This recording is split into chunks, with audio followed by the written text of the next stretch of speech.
How's everyone doing? Today we're reviewing Viral, the 2016 horror movie, the newest in the infected genre, and if you've seen Viral, definitely let me know what you think of it. And Viral is directed by Henry Jost and Ariel Schulman, most notably known for directing Catfish, Paranormal Activity 3 and 4, and Nerve. In the film stars Sophia Black-D'Elia, who is absolutely stunning here in the lead, and she's actually from New Jersey. And it also stars Analeigh Tipton, who I remember from Warm Bodies and Crazy Stupid Love, one of the better romantic comedy movies of recent years. And you also have MGK, the rapper, Machine Gun Kelly, in a supporting role.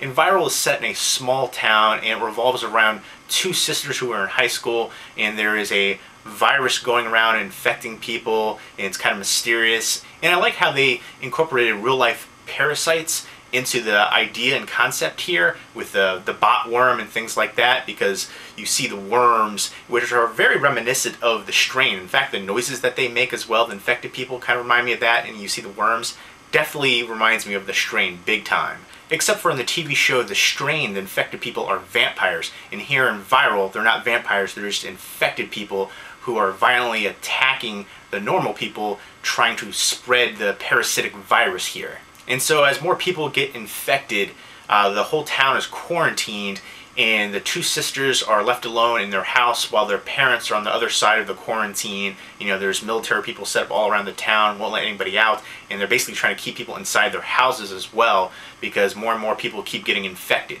And of course, the infected people become violent, so it's a fight for survival. And I like the emotional aspect here. It's very dramatic as far as when the sister gets infected and the one sister has to decide, can she protect the sister or can she just try to survive herself and do what needs to be done and, you know, try to get out with her life. And then you have the romance aspect as well. The one sister has a boyfriend or guy that she's seeing, and the one sister has a crush that becomes more prevalent as the infection goes on, and they become kind of a big unit there trying to survive together. And to be clear, this is not a zombie movie. Everybody lumps zombie and infected movies in together. They're completely different. Zombies are the dead coming back to life. Infected movies are people being infected by a virus, like the Rage virus from 28 Days Later, and becoming violent, and they're not actually dead. They may look sickly and bloody and gross, but they're not dead. That is a huge differential right there. The movie itself is very formulaic and predictable, but the two leads really drive the film, and again, they did a really good job acting-wise, as well as the supporting cast. And then again, you have some emotional aspects that kind of soften, if you will, the horror elements to it. And at times, it is dramatically paced, so you have to take that into consideration as well. There are definitely some creepy scenes here, but I think they could have utilized more creepiness and more of the infected people being violent. They kind of underplayed that, went for more of the dramatic element. And there's one scene in particular that's super creepy to me, the communication scene. I love that aspect to this movie. That element definitely elevates the creepiness factor of the infected people.